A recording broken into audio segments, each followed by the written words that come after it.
시편 29편 우리 함께 읽었습니다.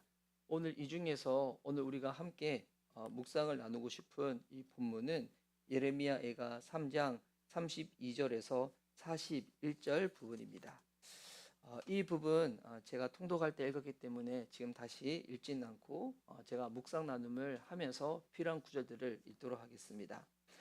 예레미야 선지자가 지금 멸망 가운데 있는 폐허가 된 이 예루살렘을 보면서 하나님 앞에서 탄식하며 울며 회개하는 이 내용들로 가득 찬 것이 예레미야 예가라고 했습니다. 그 중에서 오늘 우리가 묵상을 나누고 싶은 이 예레미야 예가 3장 32절에서 41절은 이 예가의 중심 부분이자 어둠 가운데서도 빛을 비추는 복음의 빛과 같은 대목입니다. 비판과 이 심판 속에서도 하나님의 인자하심 그리고 긍휼, 회개와 소망의 길이 선언되어지고 있는 구절이 이 부분입니다. 어떤 내용들로 구성되어 있는가? 이 32절과 33절 주님께서 우리를 근심하게 하셔도 그 크신 사랑으로 우리를 불쌍히 여기신다. 우리를 괴롭히거나 근심하게 하는 것은 그분의 본심이 아니다. 자, 하나님은 징계하시지만 하나님은 징계 자체를 기뻐하시는 분이 아니시라 하나님의 본심은 바로 회복과 긍휼이라는 것입니다. 하나님의 이 사랑의 하나님은 징계 가운데서도 이스라엘을 결코 저버리지 않으시는 주님이시라는 것입니다. 마찬가지입니다. 하나님이 우리를 대하실 때도 우리가 연약함이 우리의 제약이 우리의 실수 시행착오가 있더라도 하나님은 결코 우리를 잊으시거나 버리시는 분이 아니시라는 것입니다. 또 34절과 36절 세상에서 옥에 갇힌 모든 사람이 발 아래 짓밟히는 일, 가장 높으신 주님 앞에서 인권이 유린되는 일, 재판에서 사람이 억울한 판결을 받는 일, 이러한 모든 일을 주님께서 못 보실 줄 아느냐? 하나님은 공의를 무시하지 않으신다는 것입니다. 무관심한 재판정처럼 고통을 외면하는 분이 아니시라는 것입니다. 악인이 저기를 무시하는 것 같아도 하나님은 모든 것을 보시고 모든 것을 심판하시고 모든 것을 다 아시는 주님이시라는 것입니다. 그렇게 이 모든 것이 결국 하나님의 뜻 안에 하나님의 크신 계획 아래 놓여 있다는 겁니다. 그것이 37절과 39절에 나오죠. 말씀으로 명령하시고 그것을 이루시는 분이 누구냐? 주님이 아니시더냐? 굳은 일도 좋은 일도 가장 높으신 주님께서 말씀하셔서 일어나는 것이 아니냐? 어찌하여 살아있는 사람이 자기 죗값으로 치르는 벌을 불평하느냐? 이 안에 예레미야 선지자가 주님의 주권에 대해서 고백하는 내용이 나옵니다. 고난도 평통도 우리 인간의 시각으로 봤었을 때 이해되지 않는 그 모든 것들도 하나님의 허락 없이는 일어나는 일이 아니라는 것입니다.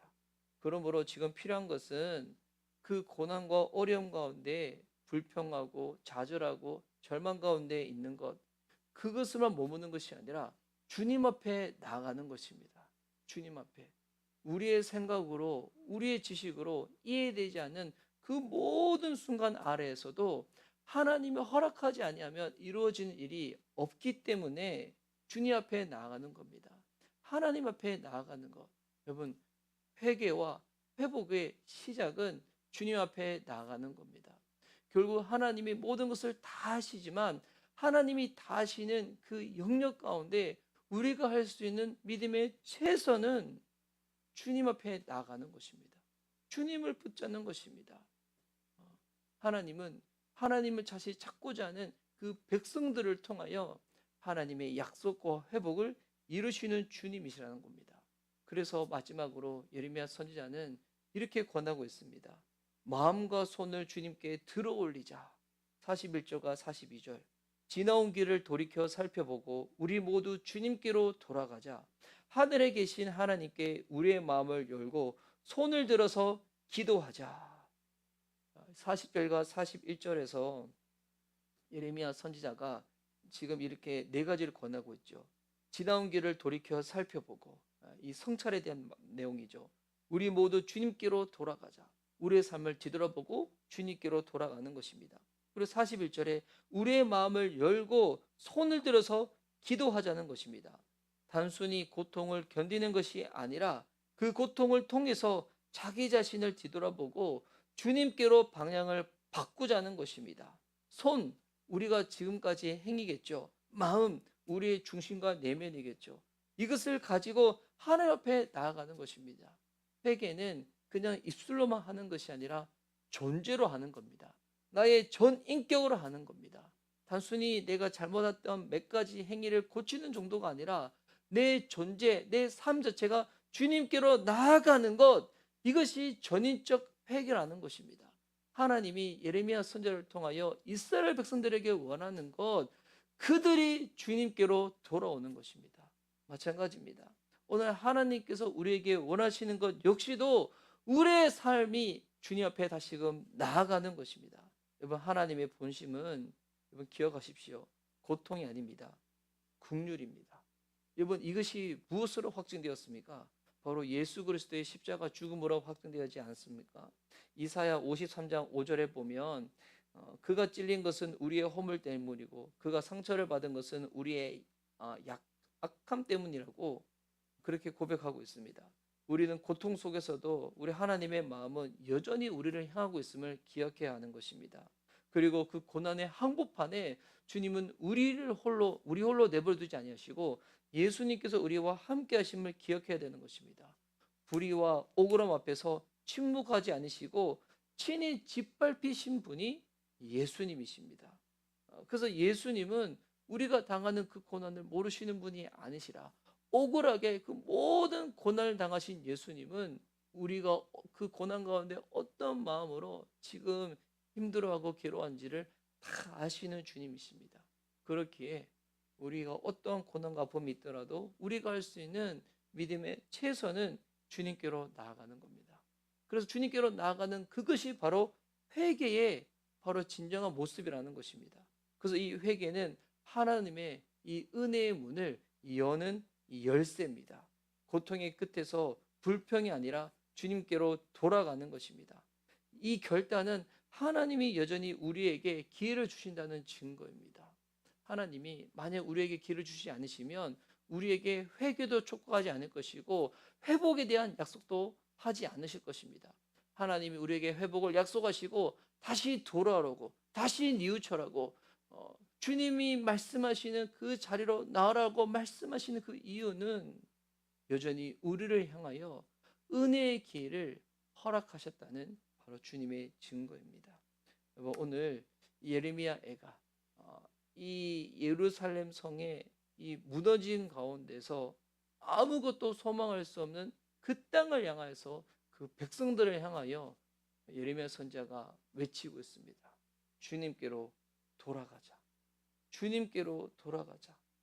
지금 내가 당하고 있는 이 고통이 결코 우연이 아니라 내 영혼을 깨우기 위한 당신의 손길임을, 우리 하나님의 손길임을 우리 믿고 기억하시기 바랍니다. 물론 우리 편에서는 이 고난과 고통이 너무 크기 때문에 어떨 때는 말도 나오지 않고 정말 이런 상황 가운데서 어떻게 하나님 내 삶 가운데 이럴 수 있냐고 주님께 서운함과 섭섭한 마음이 들 수도 있습니다. 하지만 불평을 내뱉는다 해서 여러분 우리의 삶 가운데 달라질 것은 아무것도 없습니다.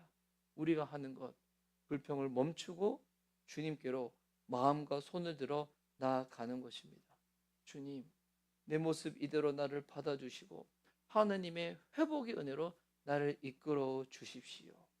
그렇게 나아갈 때 하나님이 이 고난에 대한 이유를 설명하시는 것이 아니라 그 어떤 상황 가운데서도 하나님의 하나님 되심과 우리와 함께하고 계심을 우리가 그것을 다시금 깨닫게 되어질 것입니다.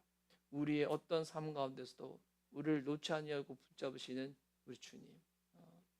간밤에 여러 가지 많은 생각으로 인해서 이렇게 뒤척이고 저렇게 뒤척이고 잠을 질셀 수 없었던 우리의 모습 주님은 아십니다.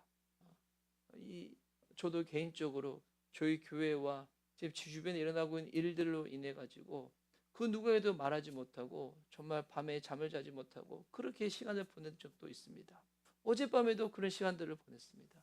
하지만 하나님은 아십니다. 그것을 내가 붙잡고 있는다고 해서 되어지는 것이 아니라 주님께 맡기는 것입니다. 교회도 맡기고 내 사랑하는 가족도 맡기고 우리 성도들도 맡기고 내 삶도 맡기고 나아가는 것입니다.